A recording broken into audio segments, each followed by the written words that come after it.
the Administrator of the EPA on important matters currently before the agency, including the subcommittee, and we welcome that interest and your attendance today.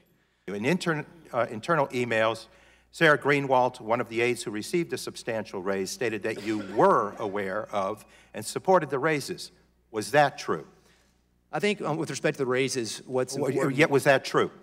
Congressman, I have if I may, 5 minutes, so I have to move along. I was not aware of the amount, nor was I... Not the amount. Were you aware of the raises? I was not aware of the amount, nor was I aware that of the bypassing or the PPO process not being respected. Everybody in the room, and that's the perspective that I come from.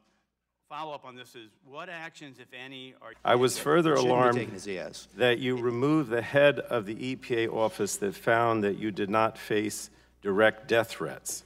Has it always been your practice to fire people who disagree with you? I mean, Mr. Congressman, the Inspector General himself has noted that the threats against me are unprecedented yes or no, so with respect again, to the quantity and the type of threats, and is on the record saying so. Okay.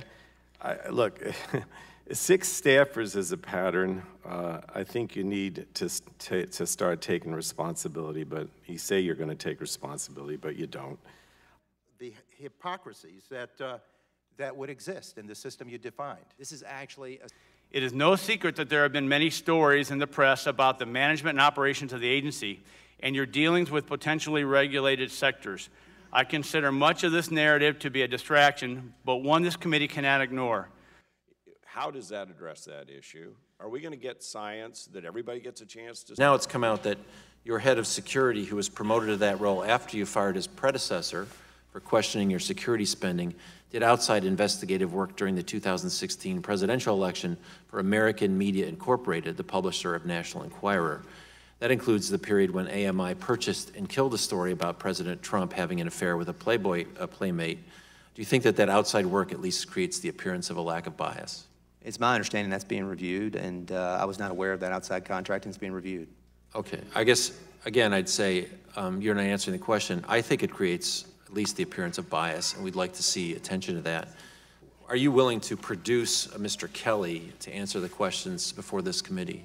I'm not standing in the way of Mr. Kelly providing information to this committee or any other committee, and that's a decision that he can make and provide that information. In the interest of transparency, would you be willing to direct him to come and answer those questions? I don't know if I have that authority. I would encourage him to do so. If you have that authority, would you be willing to exercise it? I would encourage him to do so. I'll take that as a no. I'll yield back. Respect to the science that we rely upon in making our decisions and rulemaking. As you know, Mr. Administrator,